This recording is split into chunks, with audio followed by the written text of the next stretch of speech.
binary acids. So we're gonna look at the strength of all acids. So we're gonna rank the strength. We're gonna rank the strength of acids. Rate the strength of acids for the next few minutes. So if it's a binary acid, it's really gonna be polarity and bond strength. That's what's gonna make the biggest difference. So the more polarized the bond, the more acidic the bond is. Because the more polarized it is, the easier it is to pull it off. So I don't have a pointer. Every time I use my pointer, it's now a pen. All right, I'm gonna have to try and figure this out. My computer is in rare form right now.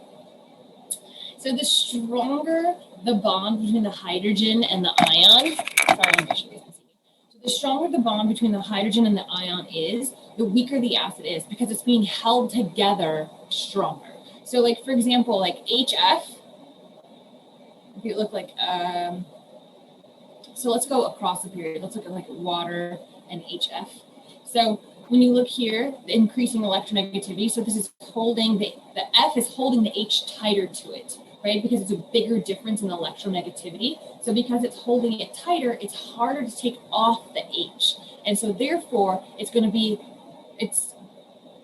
this one is going to be increasing acidity versus this one's going to be easier to remove. So the harder it is to remove the H, the, I guess, depends on less acidic. So, oh, sorry, I got it to work while I was talking about the same time.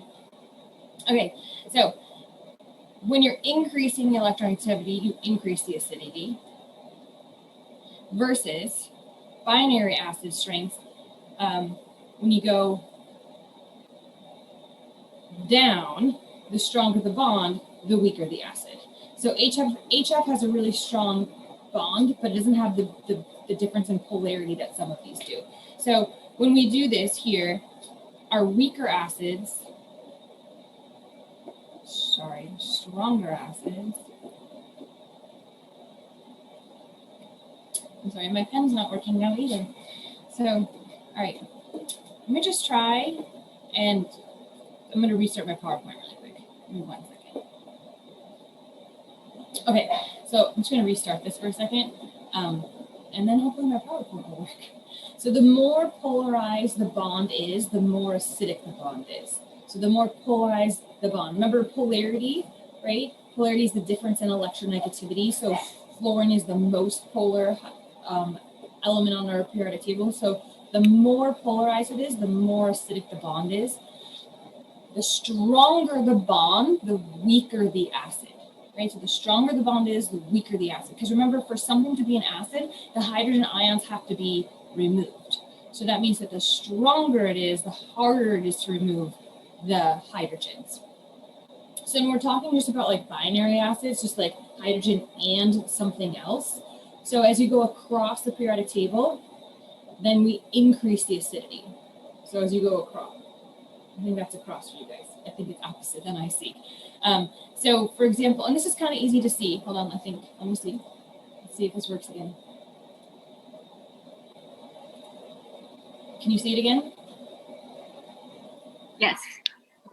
So as you go across, I only have a part of the periodic table. So as you go across the periodic table, there, now it's working again. As you go across the periodic table, it's going to increase in acidity.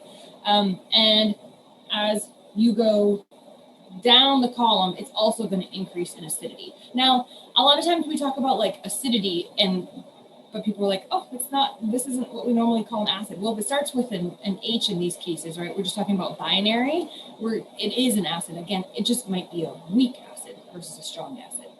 So if we look at the relationship between bond strength and acidity, so I'm not sure if in 219 we really did bond strength, but this is just the energy it takes to break the bond. So you can see here that this has a weaker bond. So that means it takes less energy to split up the HBr versus HF. This takes more energy to split it off. So since it's harder to separate that, it's a weaker acid. This one the bond strength is less, so it's easier to take them apart. So therefore, it's a stronger acid. Okay, so again, when we're talking about binary acids, meaning hydrogen and something else, so hydrogen and something else, more acidic as you go across the periodic table because of the polarity. So the greater the difference in polarity, the easier it is to take off that hydrogen.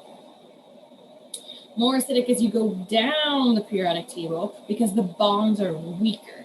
Weaker bonds, easier to split. Okay, so those are binary acids. The next one are oxyacids. So oxyacids we have to look at, it's really kind of electronegativity that rules how oxyacids work. It's really based a lot on polarity too. Okay, so the more electronegative the element is, are you guys having trouble hearing me? No. No? Okay, let me just make sure my microphone is on the right one.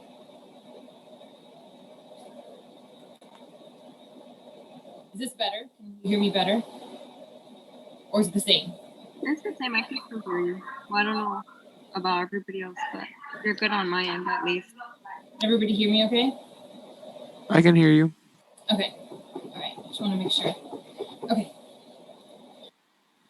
We're just having lots of technical issues today. It's all right. Okay. So the more electronegativity the element is, so like the Cl, the Br, or the I, right? So the more electronegative it is, it's going to pull the electron density away. So it's going to pull this O, the electron density, away from the O, leaving this hydrogen more exposed. So if the hydrogen is more exposed, that means it's easier to pull apart, right? So what's happening is, for example, we look here, the most electronegative element of these three are chlorine. So chlorine is more electronegative than oxygen. So it's pulling the oxygen's electron density over here, which is making it easier to remove this hydrogen, right? And so that's why it's a stronger acid. Versus iodine, the difference isn't as great, so it's not pulling the electronegativity, the electron difference towards it. It's not pulling the electron density towards it, and so it's going to be harder to remove the hydrogen, so it's a weaker acid. So the more electron densities are pulled away from the hydrogen, more electronegative Y. Easier to remove. So the more electronegative, whatever element is attached, and we're assuming the same number of O's here. We're going to talk about O's in a second. The more electronegative the element is, the stronger the acid is. When we're talking about oxyacids. Now, what about if you have more oxygens? So you can see here, these are all chlorates, some kind of a variation of chlorate, like all of our chlorate polyatomic ions, just as acids. So the more oxygens that are attached, the stronger the acid, for the same reason, right? What's happening here is the more O's we have attached, the more electron density is being pulled in this direction, which makes this H easier to take off, right? There's not as much density over here. And so the more O's you have, the stronger it's going to be. So here, this one has 4 O's. It's a strong acid. 3 O's, K is 1. 2 O's, -2. 1 O, -8. So the more oxygens there are, the stronger the acid is, because it's easier to take the hydrogen out, because the electron density is being pulled this way. Those are supposed to be arrows. Okay. So again, when we look at oxyacids,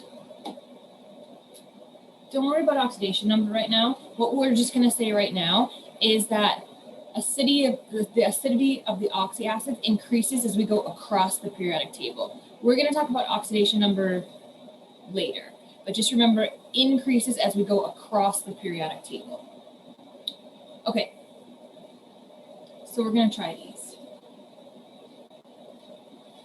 So least to most. So least acidic,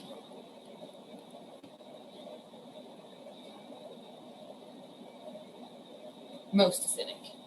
Okay, so if we look at this, there's a few things we can look at. So you have to have the periodic table in front of you here. You can't see it unless I literally put it in front of my face. So when we look at the periodic table, we've got AS, P, N, and another P. So we have these two P's. We can directly compare these two, right? This one has 3 O's and this one has 4 O's. Remember, more O's, more acidic, right? So this one is going to be stronger and this one's going to be the weaker of these two, right? Then we need to look at these. So if we look here, you have to be looking at your periodic table. We have N, P, and AS. So I'm looking at the periodic table. N, P, and AS.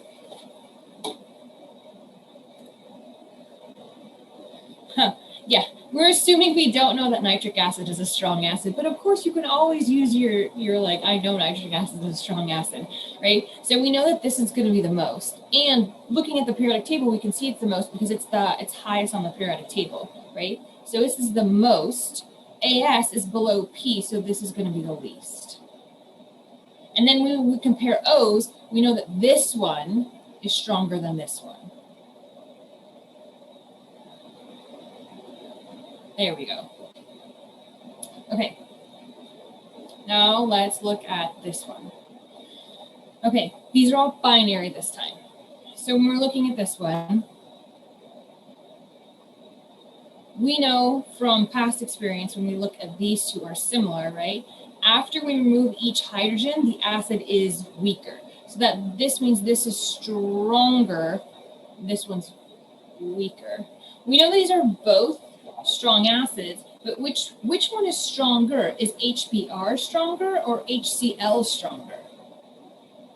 That's my question. What do you think? HBr or HCl? Oh, I just got an email that Canvas wasn't working. Which one do you think is stronger, HBr or HCl?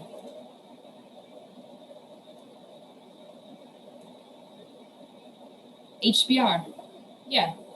So whichever one is lower on the periodic table is going to be the stronger one. Because remember, if it's, let me just go back. I'm going to go to binary acids back down here. So remember, when we're going down the periodic table, the weaker the bond is, the stronger it is. The bonds at the bottom are weaker than the bonds at the top because of the differences in their electronegativity. So HBr is going to be our strongest. Okay, now this time I'm changing it up. This time it's basicity.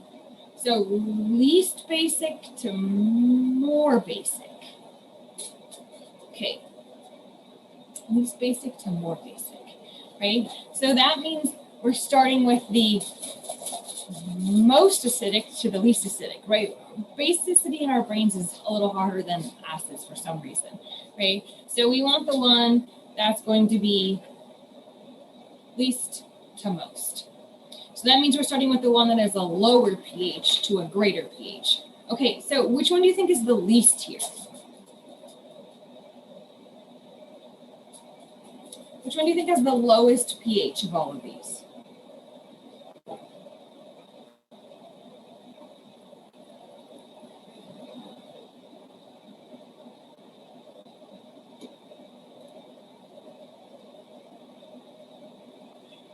Well, just waiting for a second on this one. You got a 1 in 4 chance thinking of it. So think of where all these come from, first of all. This comes from HNO3, right? This comes from HNO3, which is a strong acid, right? The conjugate base of a strong acid is pH neutral. So this one has a pH 7, right? So that must mean the rest must be more than 7, right? So then if we go to our next ones, now we have to look at this one. So if we compare these two, this comes from H2CO3. So that's That's going to be the strongest of the CO3s. Every time we take an H off, it gets weaker. So the next strongest is going to be this, and the next strongest is going to be this. So this one's going to be the most basic of the two, because every time we remove an acid, right, it becomes weaker. So therefore, we know that this should have a higher pH. This should be lower.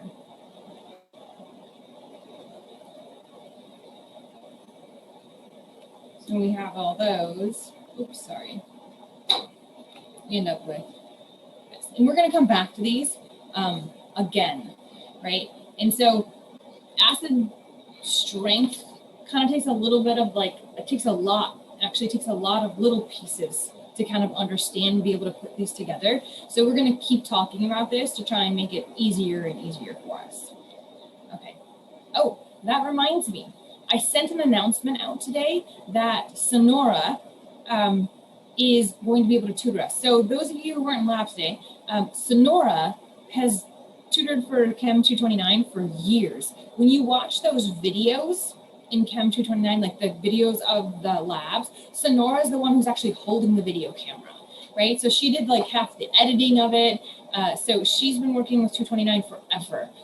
So if you have any questions on homework, anything that we've done, if you want to go over your quizzes, Sonora is the one to talk to. And she's going to be tutoring like 5 hours a week. She's also doing 209 for me too. But I highly, highly, highly suggest use Sonora. She's really good at what she does. And she's just tutoring my sections. So, and I sent it out. She's going to be available Wednesday, Thursday, and Friday this week. Okay, now, really quick, we're going to touch on Lewis acid bases. I'm not going to talk about these a lot because we are going to talk about these a lot later in the semester. So when we're talking about Lewis acids and bases, we're looking for lone pairs. That's the key to Lewis acids and bases, lone pairs, right? We don't care about hydrogen atoms here. Lone pairs is what we're looking at. So in this case, we have Lewis acids and bases. One donates electrons, one accepts an electrons. So the one that donates is the Lewis base. The one that accepts is the Lewis acid. And we call Lewis bases nucleophiles, and we call Lewis acids electrophiles. And right now, those words don't really mean a lot to you, but in like a month or so, they're going to mean a lot to you. But right now, I just want to introduce to you what a Lewis acid and a Lewis base is. You've actually seen these a lot. We just didn't know that that's what they were called.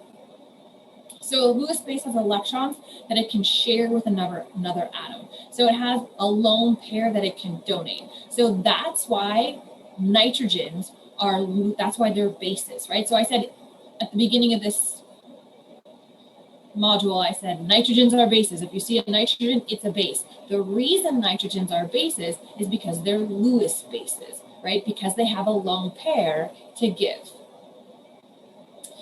Generally, the more electronegative the atom is, the less willing it is to be a Lewis base, FYI, right? And anions are better Lewis bases than neutral atoms, just in general. So remember, the most electronegative element is on the periodic table is fluorine, right? So the more electronegative, the less it wants to be a Lewis base. But if it has lone pairs, it can be a Lewis base. Now, Lewis acids, they need to have an empty orbital so they can accept a lone pair. So they have to have the ability to take in a pair of electrons. So that's why when you took 219 and you did like Lewis structures, and you remember BF3 only had, remember this was BF3?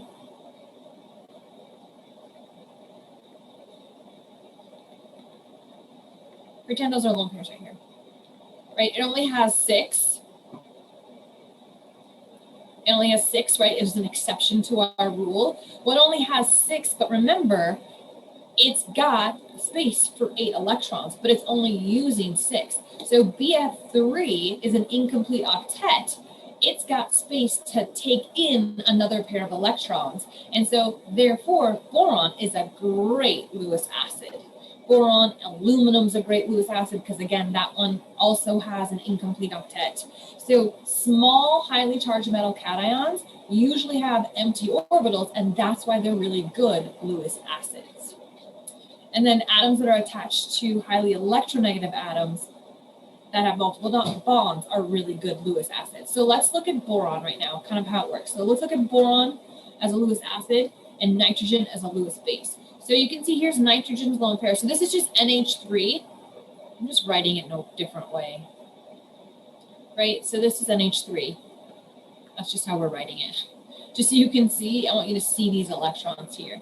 And then boron, again, has that incomplete octet. So nitrogen can donate the electrons to boron. And this thing right here is called an adduct. And again, right now you're like, adduct, whatever, I don't know what an adduct is. It will become important later in the semester. So Arrhenius and bronzolurate acids and bases can also be Lewis acids and bases. So if I want to show you this one. So this here is called a mechanism. I do not expect you to be able to draw this mechanism. I just want to show you how it works. So here's those lone pairs. Hydrogen will have an empty ability, has the ability here. Here's our Lewis acid to accept that, right, of our HCl. And so you can see here, then this transfers here, and then you're going to see this O is now over there, and then Cl gets kicked off. When you take organic chemistry, you're going to do a lot of these mechanisms, but right now, not so many. Here's what I just showed you before. Here's that lone pair, and boron is going to accept that lone pair, and that is called, again, an adduct. So in this case, which one of these is the Lewis acid and which one of these is the Lewis base? So is HF the Lewis acid or the Lewis base? Which one do you think HF is? Feel free, you can write it or say it.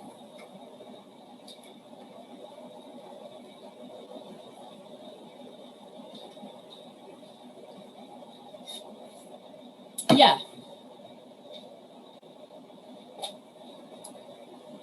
So remember,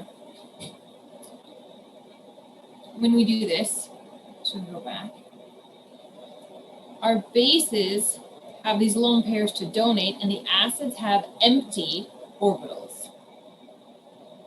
So they can take in more. What's right there, right? Okay. So now, let's look at this one right here. So this one's a little trickier to see. I'm just going to tell you this one. This one is the acid, and this one is the base. I know it's kind of weird. We're going to come back to these,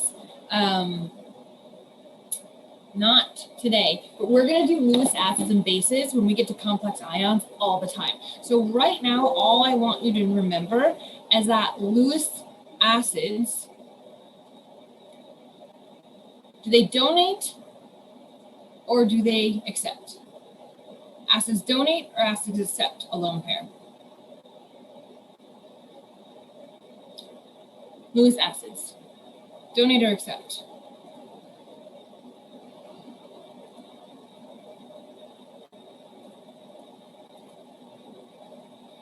They accept, right? And bases donate. And again, when we get to complex ions, we are going to, so acids, bases donate, acids accept. Yes. And again, when we get to complex ions, we are going to do this so much more. Right now, all I really need you to be able to do is to, sorry, I'm just going to the next lecture here. I just need you to be able to identify them. Okay, so that was just the very end of our acids and bases. Now we're going to talk about chapter 16, aqueous ionic equilibrium. So we're going to use our knowledge, what we've been doing with ice tables, and we're going to apply it to buffers. And so I think the best way to understand these buffers is, hold on one second. I'm going to show you this video, but I just need to make sure you can hear it.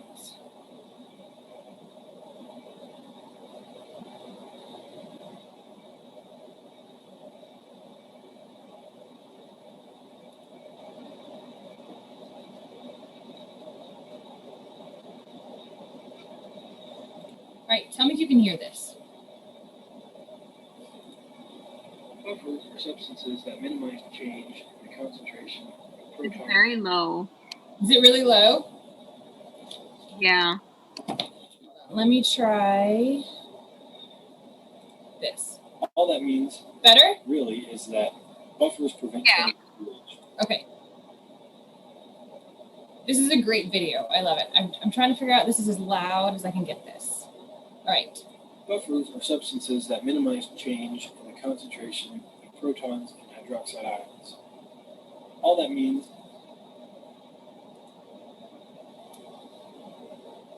I have no idea why it's not working. Oh, there we go. all that means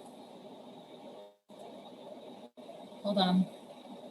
Let me try this again. all that means really is that buffers prevent change in pH. At the bottom of the screen is an example of a buffer. Buffers are made up of a weak acid, which is a proton donor, and its conjugate base, which is a proton acceptor. In this equation, we'll run in both directions to prevent dramatic changes in pH. It will run to the right in response to a rise in pH, and it will run to the left in response to a drop in pH.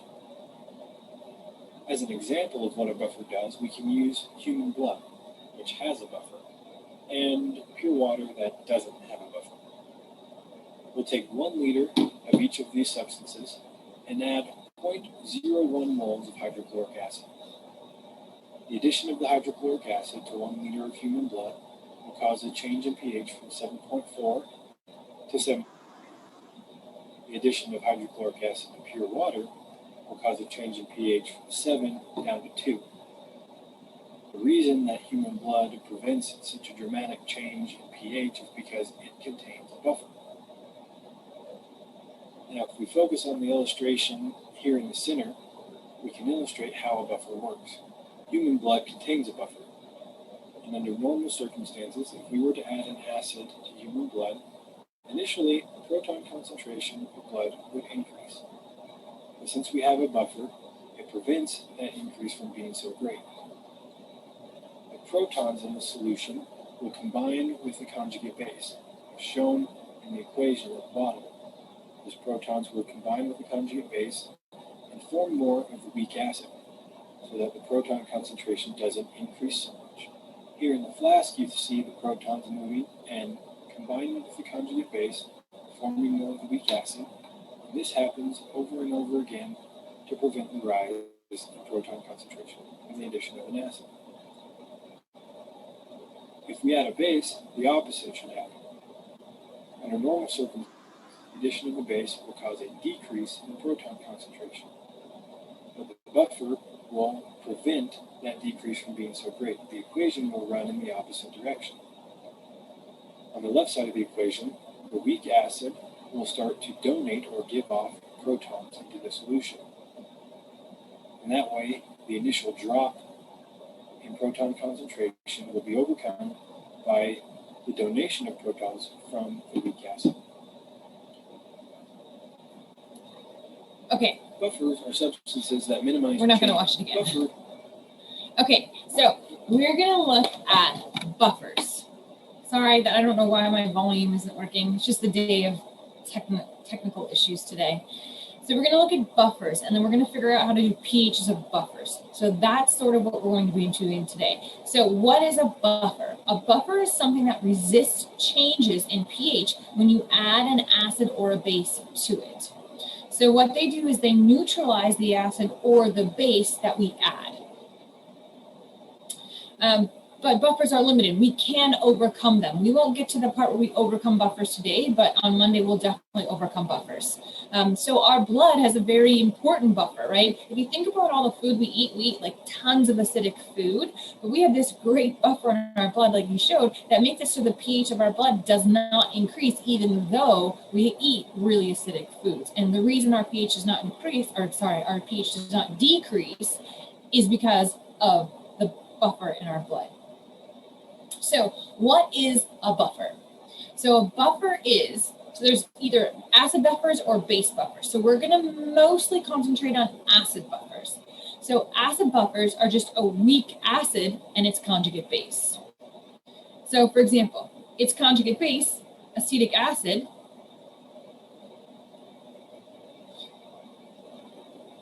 sorry, now my pen doesn't work at all. Every time I touch the screen, it just goes. All right. Okay, so you can see here that acetic acid is the acid and the conjugate base. We ignore the Na, right? Because Na comes from NaOH. It has nothing to do with our equation. So we just ignore, if it comes from a strong acid or a strong base, we ignore it. So all we care about this is the C2H3O2 minus. That is its conjugate base. So it's very Bronsted-Lowry heavy here. Maybe if I try to like unscrew my pen again. So buffers really work. It's all Le Chatelier's principle. And I really need to be able to write to show you this. So hold on a second. So remember Le Chatelier's principle, if you add something to one side, it goes to the other side. All right, my pen is not working at all. Okay, I'm gonna try and restart my PowerPoint one more time and see if I can get this to work.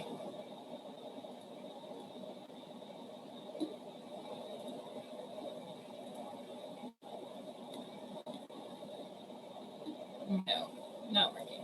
Okay, so I'm just literally restarting my PowerPoint right now.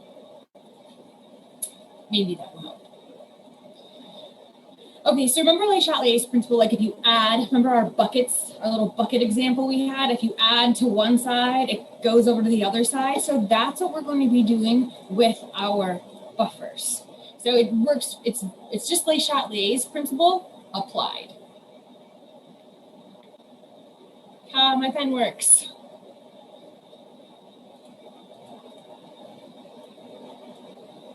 Okay, hold on 1 second.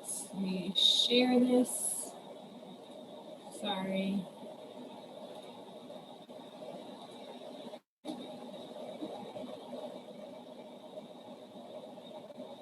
All right. My pen works. I know. Okay, so remember when we did Le Chatelier's principle? If you increase one, so for example, if we increase this, it will shift that way, right? So we're going to actually apply Le Chatelier's principle to these buffers, right? And so a buffer needs to have a weak acid and its conjugate base, significant amounts of both of those for a buffer to be effective. And so what happens is, if you add either an acid or a base, so if you add an acid, it's going to react with this base and shift it over here, right? Same thing. Yeah, I'm sorry, I don't know what's going on with my computer today. Same thing that happens with the bases. So let's look at this. Okay, so first let's add OH. So if we add OH here, it's going to react with the weak acid, right? Which is going to create more conjugate acid, right? Now, again, the buffer also contains a lot of our conjugate base, and they will react with the acid to make more weak acid. So after the equilibrium shift, the concentration of the H3O plus is kept constant. So even if you add acid, the pH won't change very much. So let's add some acid. So if we add acid, it's going to react with the conjugate base to make more weak acid. So we have negated the addition of the acid. So even though we added acid, the H3O plus reacted with the conjugate acid to create more weak acid. Okay, so how do we use this? So there's this thing called a common ion effect. It's basically just Le Chatelier's principle again. So if you add a salt containing the anion, whatever the anion is, right? We ignore the cation of that one, which is the conjugate base of the acid. It's going to shift the equilibrium to the left. So if I add this, the equilibrium is going to shift that way, right? Because this is going to react with this. So that's going to go down, and this is going to go up, right? Virtually not changing our pH. Okay, and it's going to change it, you're going to see, but it barely changes it. So let's look at this. Here's what a buffer does. Okay, so here we have just a 0.1 molar acetic acid solution. Its pH is 2.9. Here we have, and again, this Na means nothing to us. This is what we see. We just see the conjugate base, right? Now, when we add a good amount, and we'll talk about what a good amount is. We're just going to add an equal amount of this. You can see the difference in the pH, right? This is what a buffer is. So now what we could do is we could add acid or base to this, and this pH would not change very much. Okay, so I think that the easiest way to understand buffers is to do a problem with buffers. Okay, so let's look at this. What is the pH of a buffer that's 0.1 molar acetic acid and 0.1 molar, again, don't care about this, acetate? So the most important thing with buffers is, just like I told you before with the pH of our weak acids and our weak bases, is you have to be able to write the equation, right? So if we have a weak acid and we have it in water, what happens, right? We've done this. We get its conjugate.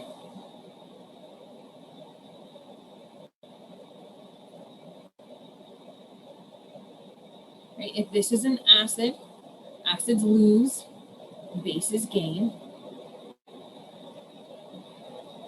So now we have an ice table where we have 0.1 molar of this and we have 0.1 molar of this. So it's an ice table like we've done before, but this time, this is the only one we don't have. It's about zero. Not exactly zero, but about zero, right? So we just have two pieces to our ice table instead of one piece to our ice table.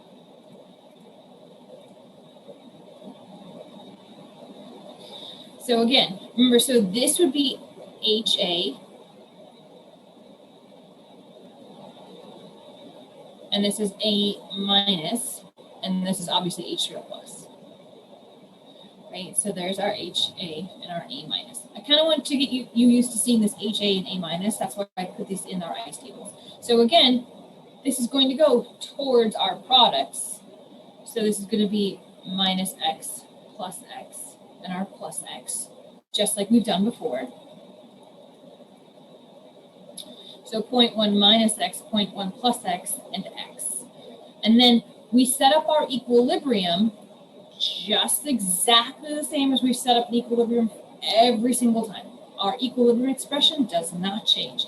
It's just products over reactants. And of course, we don't put water in there. Except for this time we have a math that's a plane. That's really not fun. So we're gonna make a big assumption here. We're going to say that the amount of our acid and conjugate aren't really going to change that much. Remember, we're not assuming they're not changing. We're just assuming that the change is so small, it's undetectable, right? So that's what we're saying here. Okay. And here's my question. Is X is small going to work in this problem? comparing to what we've talked about before, looking at these, will it work? What do you think? That's my question for you. No. What do you think? Sorry, I couldn't hear you. Do we think X is small is going to work? Yes, I'm seeing lots of yeses. Yes. So we can assume that the change is going to be very small in this case. And so when we do that, now, okay, how did I know X is small is going to work? This is 10 to the negative 5, 10 to the negative 1, 10 to the negative 1. Again, and it's really this one that we look at more than the conjugate. It's this original concentration here. So it should, X is small, should work. Okay. So when we solve that, it makes it really easy because we just cross off our point ones. And our Ka is our X because they are the same concentration. Best math yet. Okay, so if we check our X is small, we check the X is small just like we did with our weak acids and just like we did with our weak bases. We put them over our original concentration and it needs to be less than 5%. And again, we decided this would work because the difference between these is 10 to the 4, right? The difference between this number and this number is 10 to the 4. So it should indeed work. Okay, so now we want to know our pH. Here's our H3O plus concentration. So we just take the negative log of 1.8 times 10 to the negative 5, and we get 4.74. It should be like 4.74. It should have another digit here. Okay, so questions on this one. So remember, a buffer is just a weak acid and its conjugate base. So here's our weak acid and here is our conjugate base. The only difference in this ice table that we just did and the ice table we've done before is we have both of these now. Besides that, there has been no difference in what we have done. No difference at all. We just have two values instead of one. Okay. Let's try another one. What is the pH of a buffer that has 0.14 molar HF and 0.071 molar KF? Again, most important part of this, you have to understand, like, what are we writing? You have HF, and we put it in water. We know HF is an acid that makes water a base. So that means this is F minus, right? That's this conjugate here. Plus bases gain, 3O plus. So when we do this, we're starting with 0.14 of this and 0.071 of this, right? So our equilibrium expression is just going to be F minus times H3O plus over HF. But remember, we want the pH, right? So we need this. So we must have a Ka. But they didn't give us a Ka. But they gave us pKa, right? Remember, how do we go from pKa to Ka? If you don't remember what P means? P means take the negative log of it. So we just take 10 to the negative pKa, and that will give us our Ka. So we're going to do this. So first we're going to do our ice table with these. Then we're going to find our Ka. Then we're going to find our H3O plus concentration. Okay, so we wrote our equation. And again, this equation is really important. This is an acid, so our X is going to be H3O plus. It's going to go towards the products. So we got minus X plus X plus X. Now, how can we tell? So here's our equilibrium expression. We have to, in order to cross these off and be okay with crossing these off, we have to assume x is small. But remember, when we assume x is small, we need to compare this to our Ka, but we don't have a Ka. We have a pKa. So this is our first stopping point here.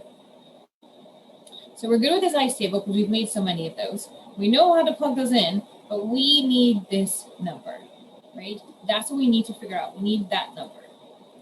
So what we do is, just like pH, we just take, I'll do it over here so you can have time to write. So we just take 10 to the negative p Ka, and that will give us our Ka. So 10 to the negative 3.15 will give us our Ka. And again, we need that Ka because we need to see, hey, can we cross these off? The only way we can cross those off is if x is small. We could try to cross it off and then test it, but you're going to find out it's better to know before you do the problem than to go back. So let's find our Ka. So we do that. We get 7.0 times 10 to the negative 4. Okay. Negative 4, negative 1. Our x is small will work. Sure, let's cross it off. Okay, so we do this. Our math becomes so much more lovely, right? This math is so nice. Not even any squareds here, just multiply by 0.14.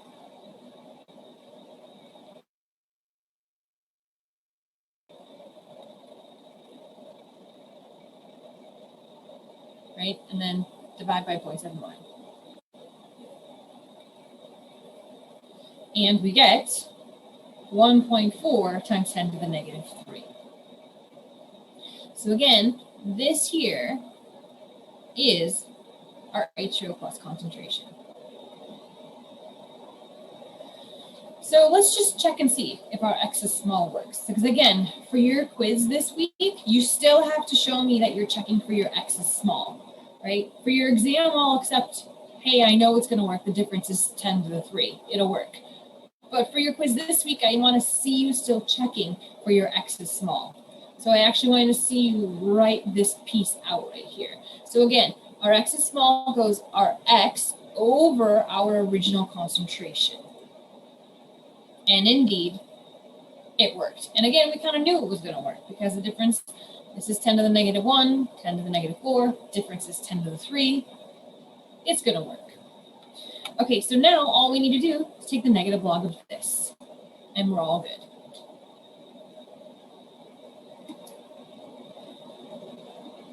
So our pH, oops, just ignore this piece, we don't need this piece, is 2.85, just negative log of 1.4 times 10 to the negative 3. Okay, any questions on this? So we can find these values and check if we want to. So here I just found these values. I just subtracted 0.14 minus 1.4 times 10 to the negative 3. You can see, look, it didn't even really change this. I mean, it changed this one by the tiniest bit. So again, what we did when we found that assumption and we said that x is small, we're saying that this change is going to be less than 5%. This one changed so little, the number didn't change. This one barely changed. Barely changed. Again, because our x is small worked. The change was less than 5%.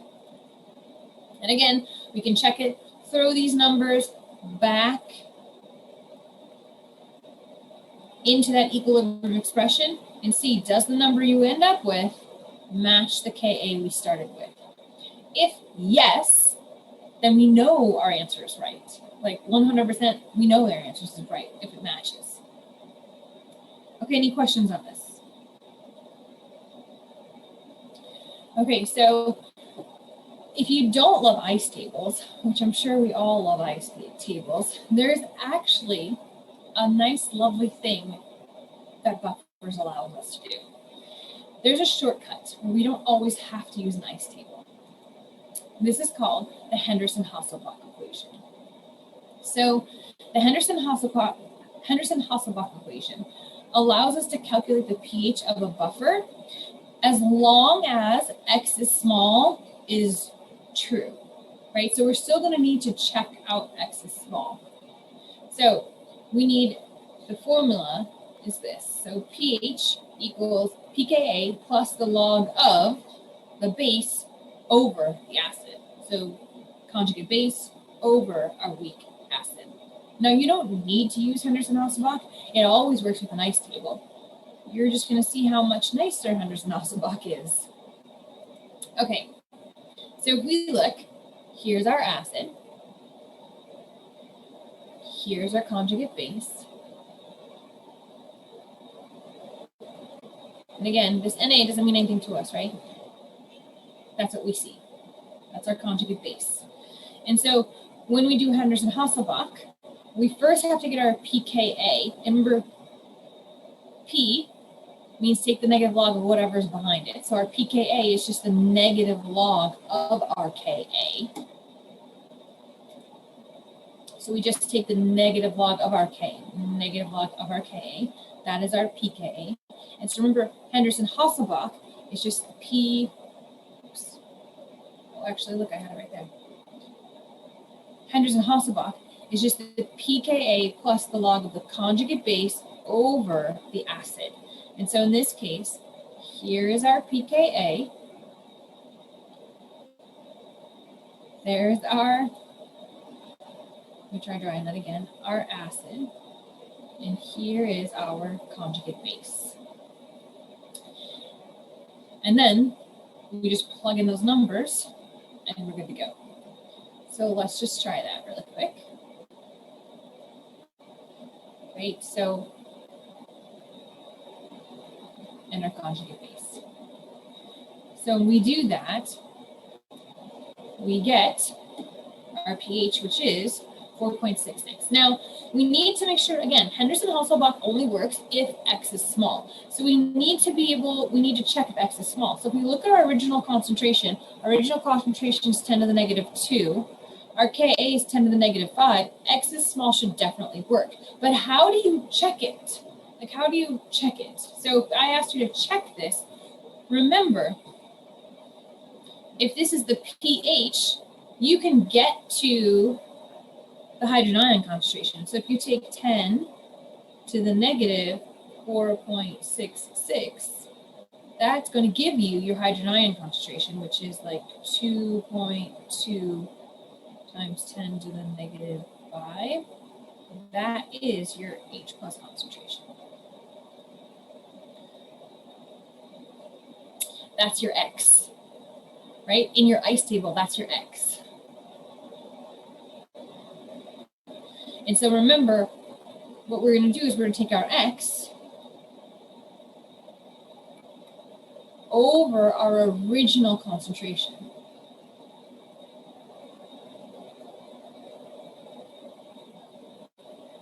Times 100, and we get 0.044%, which is definitely less than 5. Now, we knew our X is small was going to work, again, because this is a negative 2, this is a negative 5, the difference is 10 to the 3, it should definitely work. But if you need to check your X is small, or if you're asked what's the percent ionization, you take 10 to the negative pH. I'm going to put this here.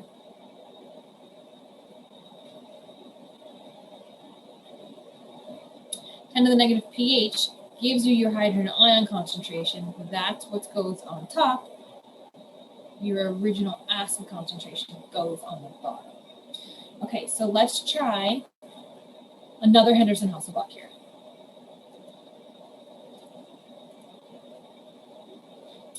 Okay,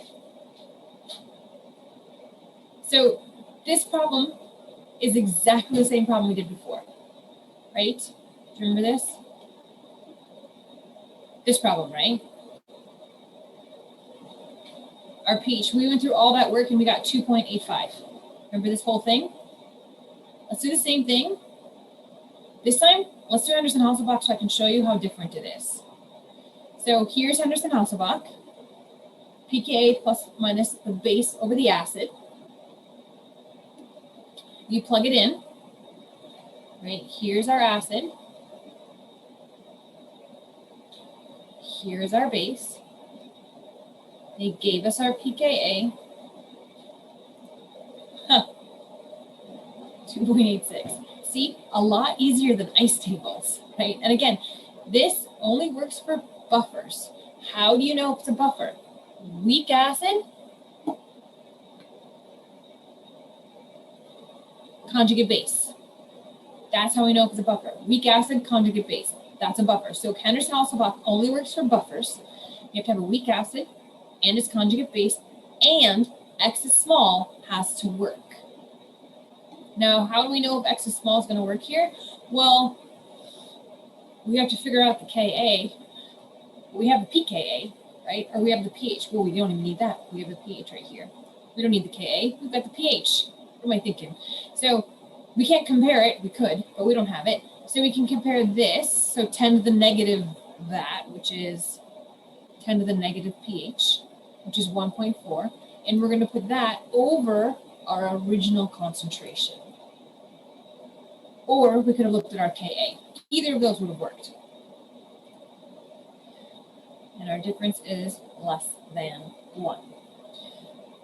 Okay, so we've been talking about, how do you know if X is small works? How are you sure if it's going to work? So now I'm going to go over in detail, how you know if X is small is going to work. Again, for your quiz this week, I want to see the calculation. I don't want to hear X is small works because we write it. For your exam, I'm okay if you just write why it is. But for your quiz, I want to make sure that you show me this X is small approximation.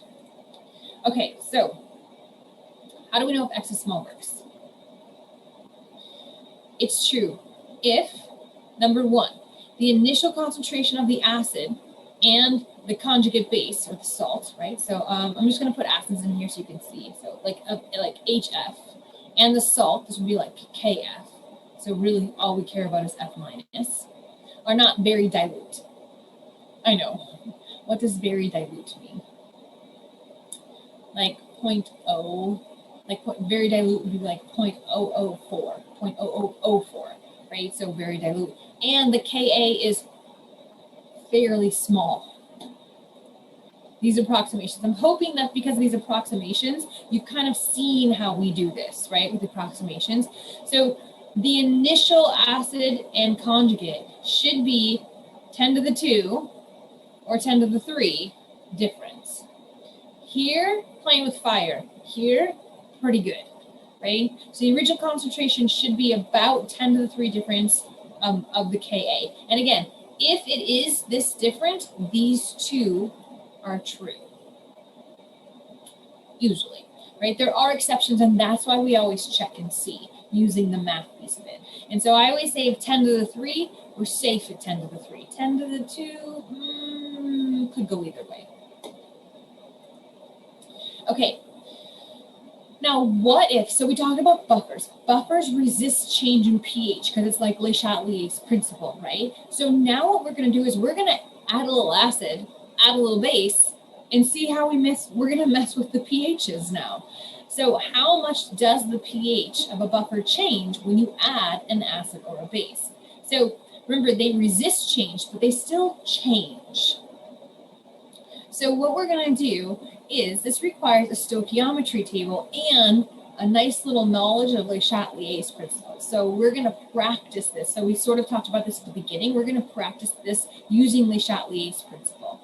So I'm going to read it here, but it's not going to mean anything until we actually do it. So if we add, the added acid reacts with the A minus to make more HA, just like the pictures with the boxes I showed you.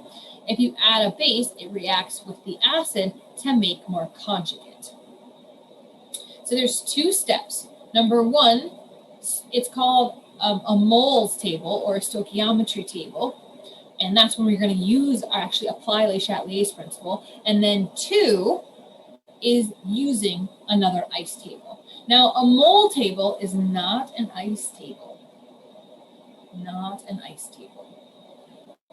Okay, so now, when we see this problem right here, what is the pH of a buffer that has 0.1 mole acetic acid and 0.1 mole sodium acetate, which again, don't care about this, we only care about that, in 1 liter that has, we're adding a base, right? So we're adding a base to this.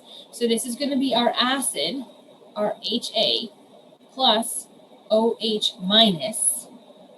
When we do this, A minus plus water, acid, base, right? So that's our generic equation.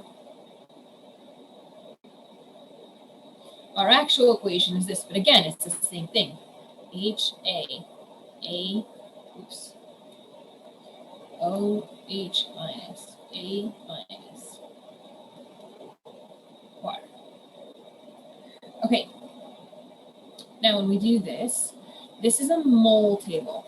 A mole table is not an ice table. It just helps us keep track of the stoichiometry. So we started with 0.1 moles of this, of our acid, and 0.1 moles of our conjugate.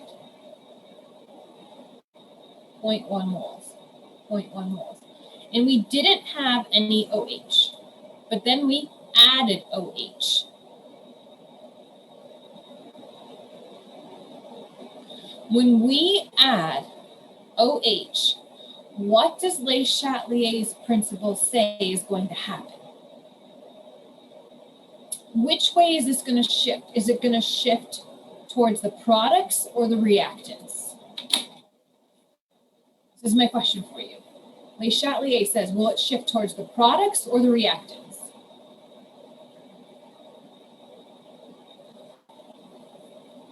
Come on, you got a 50-50 shot here. I like that comment. What's Le Chatelier's principle? Very nice. Okay, so if we add, remember our buckets?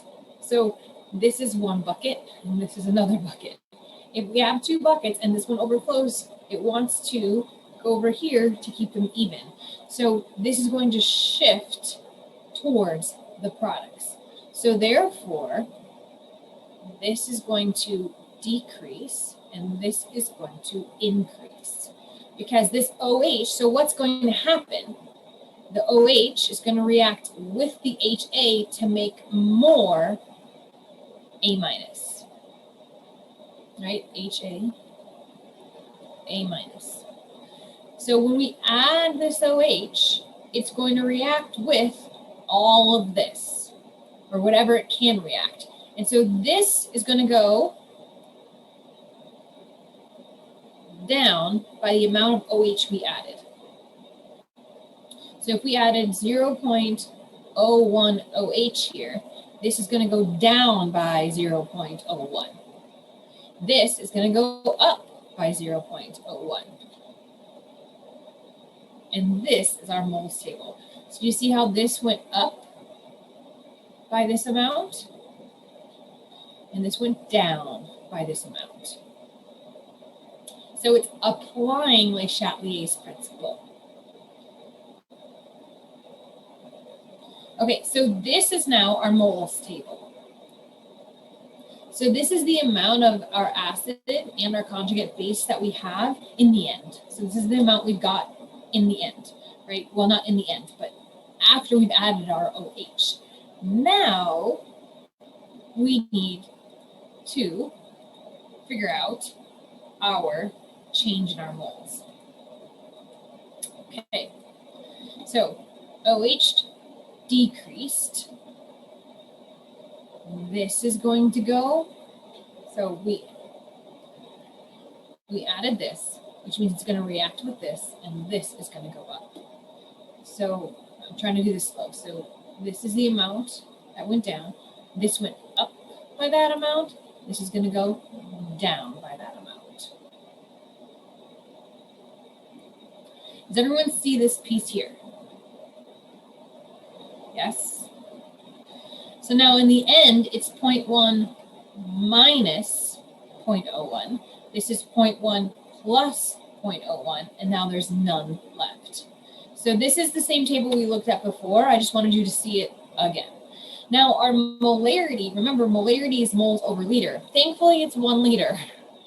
These are moles though. So it ends up being the same, right? Because, well, when you divide it by 1, you get the same answer. Because remember in ice tables, we have to do molarities in ice tables. Okay. So now these are our new molarities, so now we can do an ice table. Or we could do Henderson-Hasselbalch. So let's do an ice table first, just because.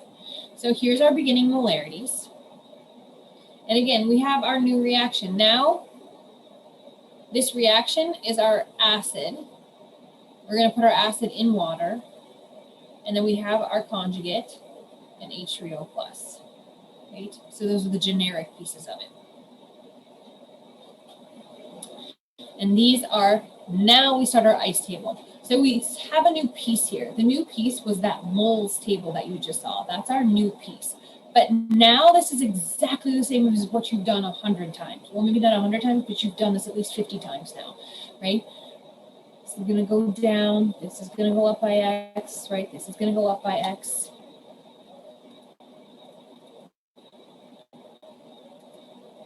Right, we're going to write our equilibrium. We're going to say, hey, X is small, right? The Ka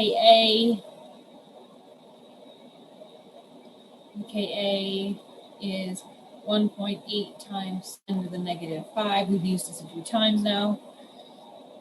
We look, this is 10 to the negative 2, 10 to the negative 5, difference of negative 3.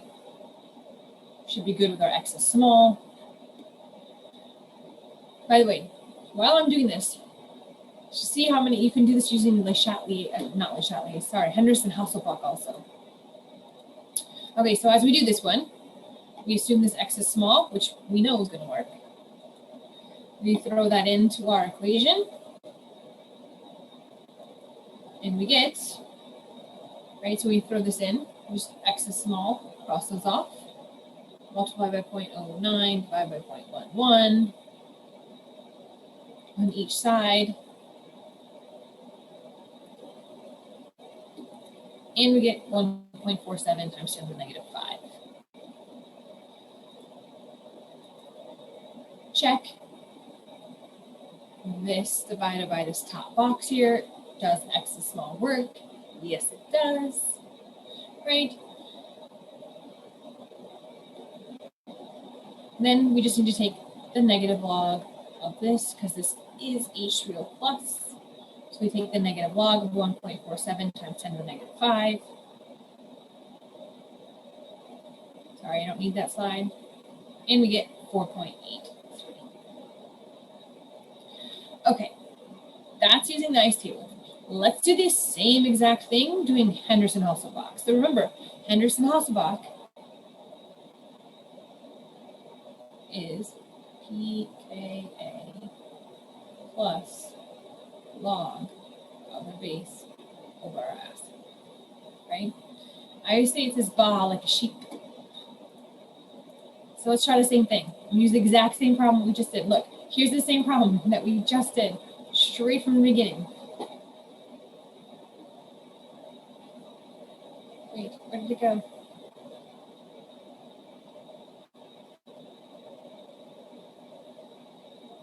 Sorry, it disappeared.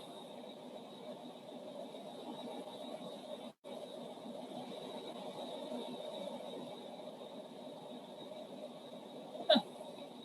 It'll come up, hold on. One of the slides is just out of order. Okay, so again, here is our equilibrium concentrations, right? Here's our base, and here's our acid. Remember, Henderson-Hasselbalch, we need to have our pKa. pKa is just negative log of the Ka. So we get our pKa, right? We get our pKa, which is 4.75 from our Ka, and that was already given. So negative log of 1.8 times 10 to the negative 5th. That's what gives us our pKa. And then all we need to do is plug in these and we're done.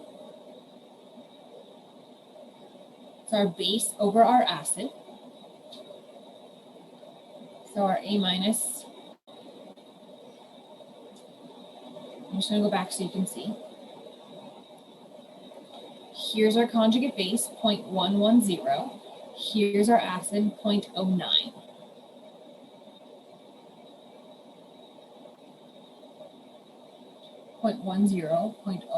And we get 4.83. Right? So we get the exact same answer pretty much as we did when we did our ice table. So Henderson-Hasselbalch is so much faster. Now, you still have to do that mole table, right? You still have to do the mole table, but you don't have to do the entire ice table. And then we have to check if X is small works. Again, this is our pH. We just take 10 to the negative pH. That gives us our hydrogen ion concentration. We put that over our acid. So over our acid, which is 0.09. And we check. Yes, X is small works. So with your Henderson-Hasselbalch, as long as you know that your X is small works, you can do it. It works with a buffer. And the buffer, again, is a conjugate. It's an acid with its conjugate base. So if you have an acid and the conjugate base, you can do Henderson-Hasselbalch. But you still have to do a mole table, again, if you add any acid or a base. So let's look what happens if we have an acid. So here's the one we just did, right? Just did that. Just did this problem. But what happens if we just had NaOH? Look at the difference in the pH. So here in this case, we added 0.01 moles of NaOH to our buffer. And that was the pH, right? That was the pH. Now let's just add 0.01 moles of NaOH to water, right? Our pH is 12. So if you just added NaOH straight to water, the pH would be 12. But if you add NaOH to your buffer, it's at 4.83. Okay. Now, let's see here. So this question, what is the pH of a buffer that has 0.14 moles of HF and 0.017 moles of KF when we add 0.2 moles of an acid? Okay, so I'm going to give you like 4 minutes to try this one, go as far as you can, and then we're going to do this one together. So I want you to try this, go as far as you can, and then we're going to do this one together in just a minute. Like I'll give you like 3 or 4 minutes.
Well, I didn't quite get to finish it, or didn't get to finish it, but let's go over how we started. Okay, so we're going to add an acid to our buffer. So when we do that, we have F minus plus H3O plus HF, water. Okay, so I highlighted this in yellow so you can see that. If you're adding a base, then you're going to write the reaction for OH with HA. If you're adding an acid, you're going to write the reaction for H3O plus with A minus. So here's our moles table. So again, here, when we do this, we're adding H3O plus, which means that our HF, right, the H3O plus is going to react with our F minus. So our F minus is going to go down by whatever amount the H3O plus was, and our HF will go up by that amount. So let's look at our moles table. So that means, oh, well, I guess you're just getting the whole thing because it's the only way it's going to work. So again, here's the amount of F minus we started with in our HF. Our HF is going to go, if we add this, the F minus is going to go down by that amount because these two, they're going to react together, creating more of our HF.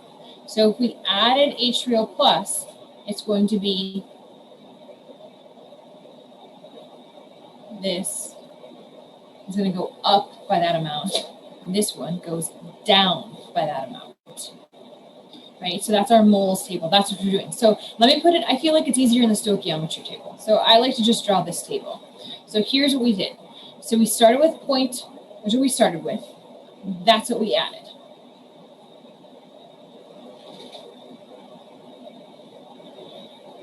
This is going to go down by the amount, up by the amount. We added this. This is going to go down. This is going to go up. How much is it going to go up or down? Again, we're going to use all of this. So our F minus is going to go down by that much. Our HF is going to go down by that much. Here's our new moles. With our molarity, it's 1 liter. So it's the same here. It's not always the same here, but it's same here this time because it's 1 liter.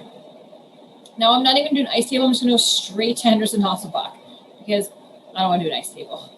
So if you did that, and we look at our equilibrium here, right? So we have our, here's our HA, and here's our A minus. So we have 0.16 and 0.051, right? So if we did this, this means our pKa, which they give us, I think I gave you the pKa in the beginning. Yeah, I gave you, the pKa was 3.15 plus the log of our A minus, which was 0.051 over our HA, 0.160, gives us 2.65. And that is our pH. So it's a little easier than doing an entire ice table, right? A little bit easier than doing an ice table. Again, we're assuming X is small if we're using our Henderson-Hasselbalch. So it definitely takes a little bit of practice. Just as a reminder, this is not on your quiz this week. We're going to